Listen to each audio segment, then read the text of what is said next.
CNT125. We're on a unit on voice over IP, and we're doing some history. We just got done talking about the stepping relay and your rotary phone and being able to dial directly. So that gets used for quite a period of time, and along comes in the 60s the dual tone multi-frequency touch tone. The touch tone phone, which is kind of our norm now if you have a landline phone, these two tones combine to make the tone for the digit 1, so forth. This combination kind of prevented background noise from dialing an actual number, combining those two frequencies together. That's where the dual tone multi-frequency comes from. In many areas, this starts happening as well. The phone lines in an area kind of get combined together into a slick box. If you drive through a neighborhood, you might see kind of like at the entry of a neighborhood, end of a neighborhood, a box that's maybe about, shoulder high, maybe arm width wide, might be green, might be silver, might be tan, with a couple doors on the front. That would be the consolidation of lines in an area.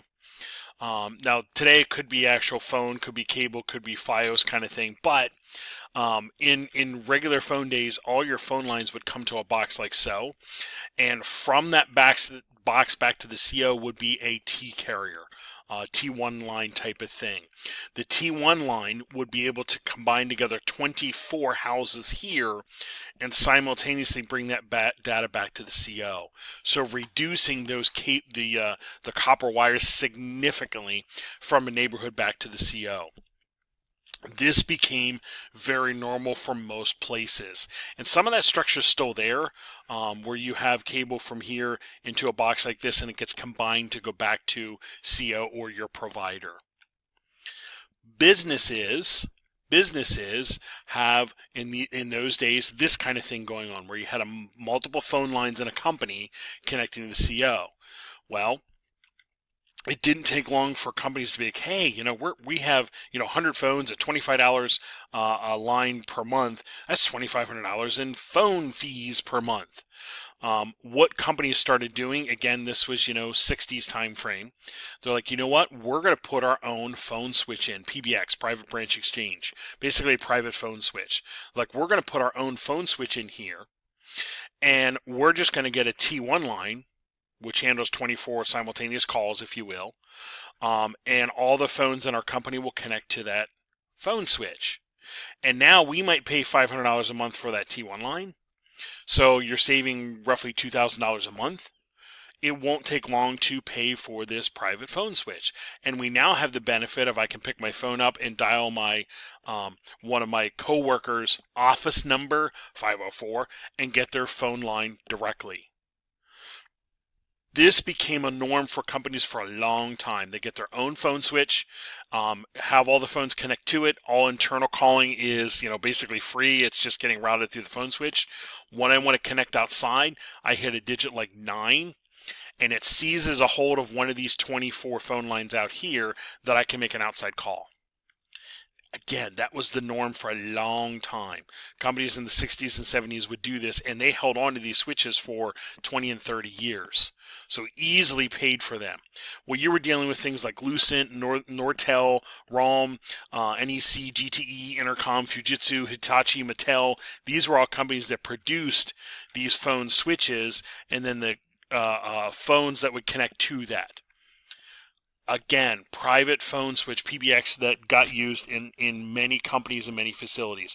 In some cases, again, for like 20, 30 years, they would use that single phone switch.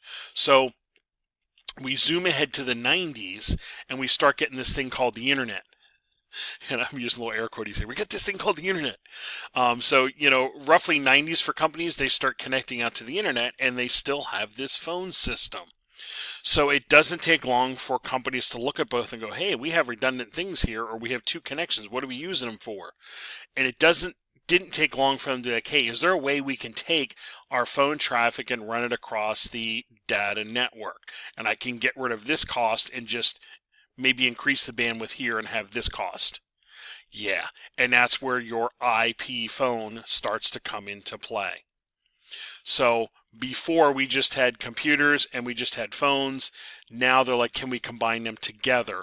And now many places put in what's called an IP PBX, where you can actually have these old analog phones connect to it, and I can have IP phones communicate with it, and it can route all the calls between them and even route them outside.